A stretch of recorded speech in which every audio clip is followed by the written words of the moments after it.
ಅಸ್ಮಿತೆಯನ್ನ ಉಳಿಸಬೇಕಾದ್ರೆ ನಮ್ಮ ಮುಖ್ಯವಾಗಿ ನಮ್ಮ ಗಡಿಭಾಗಗಳಲ್ಲಿ ಕನ್ನಡ ಸಾಹಿತ್ಯ ಪರಿಷತ್ತಿನ ಪಾತ್ರ ಬಹುಮುಖ್ಯವಾಗಿದೆ.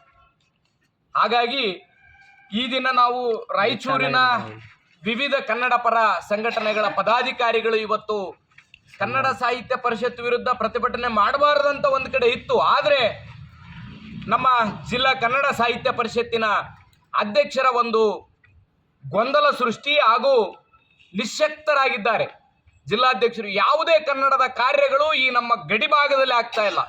ವಿಶೇಷವಾಗಿ ಇವರು ತಾವು ಮಾಡಿದ್ದೇ ಸರಿ ಎನ್ನುವಂತಹ ಲೆಕ್ಕದಲ್ಲಿ ಒಂದು ಕಸಾಪ ಬೈಲ ಏನಿದೆ ಅದನ್ನ ಲೆಕ್ಕಿಸದೆ ಒಂದು ಸರ್ವಾಧಿಕಾರತ್ವ ಕಸಾಪ ಬೈಲವನ್ನು ತಿರಸ್ಕರಿಸಿ ಗೊಂದಲ ಸೃಷ್ಟಿ ಮಾಡಲೆಂದೇ ಅವರು ತಾಲೂಕಾ ಅಧ್ಯಕ್ಷರುಗಳನ್ನು ದೇವದುರ್ಗ ಹೊರತುಪಡಿಸಿ ಎಲ್ಲ ತಾಲೂಕಾ ಅಧ್ಯಕ್ಷರುಗಳನ್ನು ಏಕಾಏಕಿ ನೇಮಕ ಮಾಡಿ ಜಿಲ್ಲೆಯಲ್ಲಿ ಎಲ್ಲ ತಾಲೂಕುಗಳಲ್ಲಿ ಗೊಂದಲ ಸೃಷ್ಟಿ ಮಾಡಿ ಕನ್ನಡದ ಕಾರ್ಯಗಳನ್ನು ಇವತ್ತು ಸ್ಥಗಿತಗೊಳಿಸಿದ್ದಾರೆ. ಹಾಗೆಯೇ ಸಾರ್ವಜನಿಕರಲ್ಲೂ ಕೂಡ ಗೊಂದಲವನ್ನು ಸೃಷ್ಟಿ ಮಾಡಿರುವಂತಹ ಕಸಾಪ ಜಿಲ್ಲಾಧ್ಯಕ್ಷ ರಂಗಣ್ಣ ಪಾಟೀಲ್ ಅವರು ಮತ್ತು 3 ವರ್ಷಗಳ ಹಿಂದೆ ಒಂದು ಜಿಲ್ಲಾ ಸಮ್ಮೇಳನ ಮಾಡಿದ್ದಾರೆ.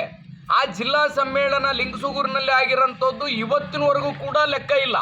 ಆದರೆ ಸಾರ್ವಜನಿಕರ ಹಣ ಎಷ್ಟು ಬಂದಿದೆ ಅಂತ ಕೂಡ ಇಲ್ಲ. ಆದರೆ ಜಿಲ್ಲೆಯಲ್ಲಿರ್ತಕ್ಕಂಥ ಅನೇಕ ಶಿಕ್ಷಕರು, ಕನ್ನಡ ಪರ ಸಂಘಟಕರು, ಉದ್ಯಮಿಗಳು, ದಾನಿಗಳು ಎಲ್ಲರೂ ಕೂಡ ಸಾಕಷ್ಟು ಪ್ರಮಾಣದಲ್ಲಿ ಕಾರ್ಯಕ್ರಮಕ್ಕೆ ಹಣ ನೀಡಿದ್ದಾರೆ. ಅದರ ಲೆಕ್ಕ ಇವತ್ತಿಗೂ ಕೂಡ ಎಲ್ಲಿ ಕೂಡ ಅವರು ಕೊಟ್ಟಿಲ್ಲ. ಹಾಗೂ ನಮ್ಮ ಅದರದ್ದು ಒಂದು ತನಿಖೆ ಆಗಬೇಕು. ಅದಕ್ಕಾಗಿ ಆಡಳಿತಾಧಿಕಾರಿಯನ್ನು ನೇಮಕ ಮಾಡೋಕ್ಕೆ ಬೇಕು. ಆಮೇಲೆ ಕನ್ನಡ ಸಾಹಿತ್ಯ ಪರಿಷತ್ತಿನಲ್ಲಿ ಇವತ್ತಿನವರೆಗೂ ಕೂಡ ಯಾವುದೇ ಕೆಲಸ ಕಾರ್ಯಗಳು ಕೂಡ ಆಗ್ತಾ ಇಲ್ಲ. ವಿಶೇಷವಾಗಿ ನಮ್ಮ ಗಡಿಭಾಗದಲ್ಲಿ ಪ್ರತಿ ವರ್ಷ ಒಂದೊಂದು ಸಮ್ಮೇಳನ ಮಾಡಬೇಕಂತ ಹೇಳ್ಬಿಟ್ಟು ರಾಜ್ಯದಿಂದ ಹೇಳಿದ್ರು ಕೂಡ, ಹಾಗೆ ವಿಶೇಷವಾಗಿ ಗಡಿನಾಡು ಪ್ರದೇಶ ಅಭಿವೃದ್ಧಿ ಮಂಡಳಿಯಿಂದ ಕೂಡ ಹಣ ಬರ್ತಾ ಇದ್ರೂ ಕೂಡ ಅದನ್ನು ಸದುಪಯೋಗಪಡಿಸಿಕೊಳ್ಳದೆ ಜಿಲ್ಲಾ ಕನ್ನಡ ಸಾಹಿತ್ಯ ಪರಿಷತ್ ಅಧ್ಯಕ್ಷರು ಅದನ್ನು ತಿರಸ್ಕೃತ ಮಾಡಿದ್ದಾರೆ. ಹಾಗಾಗಿ ಕೂಡಲೇ ಅವರು ರಾಜೀನಾಮೆ ನೀಡಬೇಕಿಲ್ಲ, ಕೆಲಸ ಮಾಡಬೇಕು. ರಂಗಣ್ಣ ಪಾಟೀಲ್ರೇ ಒಂದು ಕಡೆ ಹೇಳಿಸ್ತೀರಿ ಯಾರ್ಯಾರು ಕೂಡ ಕನ್ನಡ ಅಸ್ಮಿತೆಯನ್ನು ಉಳಿಸಲು ಕನ್ನಡ ನಾಡು ನುಡಿಗಾಗಿ ಯಾವತ್ತಿಗೂ ಕೂಡ ಯಾರೇ ಇರಲಿ ಅದರ ವಿರುದ್ಧ ಹೋರಾಟ ಮಾಡೋನೆ. ಯಾರ ತಲ್ಲಾದರೂ ಬೆದರಿಕೆ ಹಾಕ್ಸೋಂಥದ್ದು ಅದನ್ನು ಏನು ಬೇಕಾದರೂ ಮಾಡ್ಕೊಳ್ಳಿ. ಇದು ಕನ್ನಡದ ಕಿಚ್ಚನ್ನು ಹೆಚ್ಚಿಸಿದ ನೆಲ. ಇದು ಕನ್ನಡ ಕಿಚ್ಚನ್ನು ಹೆಚ್ಚಿಸಿದ ನೆಲದಲ್ಲಿ ಹುಟ್ಟಿದವನು. ಯಾವುದೇ ಗೊಡ್ಡು ಬೆದರಿಕೆಗಳಿಗೆ ಗೊಡ್ಡು ಇದಕ್ಕೆ ಎದುರೋದಿಲ್ಲ.